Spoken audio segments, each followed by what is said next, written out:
voulez des biberons, hein? Oui, les gars. On s'en vient.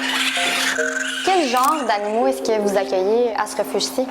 Du côté des lapins, c'est tous les lapins soit qui sont en danger d'euthanasie dans les SPA. On a tous les cas médicaux que les gens n'ont pas les moyens de faire soigner, donc on les prend en charge. Du côté de la faune, c'est vraiment tous les animaux qui sont orphelins. Donc, si vous trouvez un petit bébé orphelin durant la saison des naissances, nous, on le prend en charge, on le réhabilite puis on relâche en nature.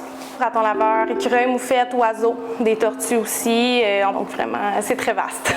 Une journée typique, c'est toujours le matin. Moi, j'ai 2 bénévoles par section qui viennent faire l'entretien des enclos. Donc, que ce soit n'importe quels animaux, on va nettoyer vraiment l'enclos, on va nourrir, on va faire les soins s'il y en a.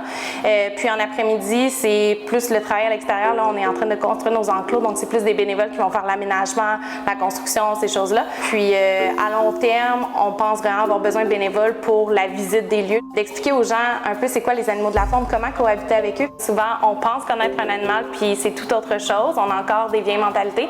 Donc, on veut vraiment montrer aux gens aussi qu'en refuge, on retrouve de tout. Donc, ce n'est pas juste des animaux qui sont endommagés, comme les gens nous disent. Là. On a des bébés, on a des plus vieux, on a pour tous les goûts, puis on connaît nos animaux. Donc, c'est vraiment plus avantageux d'adopter en refuge. Souvent, ils ont aussi des suivis médicaux plus rapprochés qu'en animalerie, par exemple. Côté des animaux sauvages, la mission, c'est vraiment de sensibiliser les gens.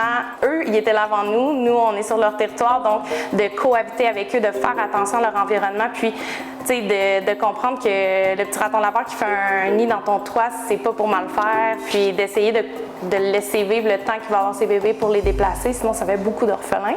Puis aussi de sensibiliser les gens, un peu démystifier la rage, les gens ont beaucoup peur, qu'est-ce qu'il y en a, qu'est-ce qu'il faut faire attention, est-ce que c'est le seul animal qui a la rage, donc c'est un peu ces choses-là.